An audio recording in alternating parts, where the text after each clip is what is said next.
తెలంగాణలో విద్యుత్ కొనుగోళ్ల అంశం పొలిటికల్ మంటలు రేపుతున్నాయి. విద్యుత్ కమిషన్ నోటీసులకు రిప్లై ఇచ్చారు మాజీ సీఎం కేసీఆర్. కమిషన్కు 12 పేజీల లేఖ రాశారు. లేఖలో కమిషన్ చట్టబద్ధతనే ప్రశ్నించారు గులాబీ బాస్. ఈఆర్సీ నిర్ణయాలపై అప్పీల్కు వెళ్లే అవకాశం ఉన్నా ఇన్నాళ్లు సీఎం రేవంత్ సైలెంట్ గా ఉన్నారని ఆ లేఖలో ప్రస్తావించారు.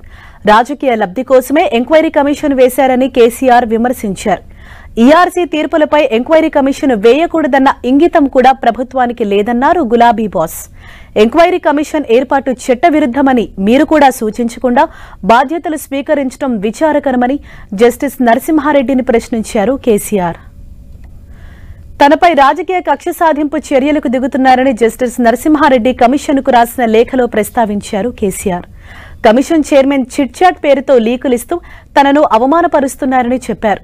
రాష్ట్రం ఏర్పడ్డ తొలినాళ్లలో విద్యుత్ సంక్షోభం విపరీతంగా ఉందన్న కేసీఆర్, నాడు గ్రామాల్లో ఉదయం 3 గంటలు, సాయంత్రం 3 గంటలు కరెంటు కోతలు ఉండేవన్నారు. 3 ఫేజ్ కరెంట్ కావాలంటే చాలా ఇబ్బందులు పడాల్సి వచ్చేదన్నారు. తెలంగాణలో ఒకప్పుడు కరెంటు ఉంటే వార్త అని, ఇప్పుడు కరెంటు పోతే వార్త అని విమర్శించారు. రాజకీయ కక్షతోనే కాంగ్రెస్ ప్రభుత్వం విచారణ కమిటీ ఏర్పాటు చేసిందన్నారు గులాబీ బాస్.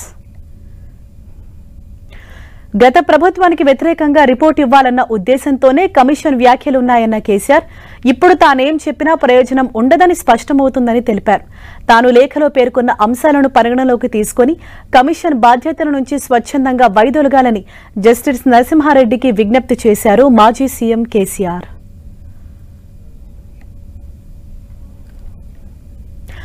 విద్యుత్ కొనుగోలు అంశంలో కేసీఆర్ లేఖకు కాంగ్రెస్ సీనియర్ నేత అద్దంకి దయాకర్ కౌంటర్ ఇచ్చారు. తన పేరును బద్నాం చేస్తున్నారని కేసీఆర్ అనడంలో అర్థం లేదన్నారు. అన్ని శాఖల్లో కేసీఆర్ చెప్పినట్లుగా చేశారని, ఇప్పుడు విచారణలో కేసీఆర్ పేరు రాగానే ఇబ్బంది పడుతున్నారని ఆరోపించారు. విచారణ సజావుగా సాగనివ్వాలని కేసీఆర్కు అద్దంకి దయాకర్ విజ్ఞప్తి చేశారు. బెదిరించే ధోరణి కేసీఆర్కు సరికాదని, ప్రజలకు వాస్తవాలు తెలియాలని అన్నారు. ఎవరినో నిందితులుగా చేయటానికి విచారణ జరపటం లేదని తెలిపారు.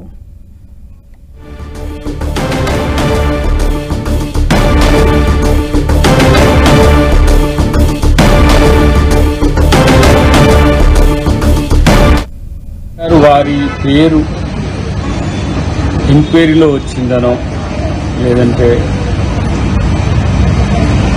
ఏ స్కామ్లో ఉన్నదో అని బాధపడడంలో అర్థం లేదు అని నా భావన. ఎందుకంటే అంతా మీరే చేశారు అనేది అన్ని డిపార్ట్మెంట్లో మినిస్ట్రీస్ ఉన్నారు, తర్వాత వివిధ డిపార్ట్మెంట్స్ ఉన్నాయి.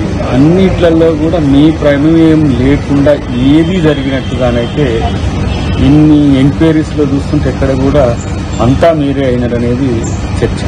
ఇప్పుడే వాటిని ఏదో బెదిరించే విధంగానో లేకపోతే వాటిని కంటిన్యూ కాకుండా చేసే విధంగా అబ్స్టాకిల్ చేయకుండా ఏ అంశంలోనైనా మీకు నష్టం జరిగే విధంగా ఉంటే మీరు ఏ విధమైన కార్యక్రమం తీసుకున్న నష్టం జరిగింది చేసే వాళ్ళ పట్ల చేసే వాళ్లను కించపరిచే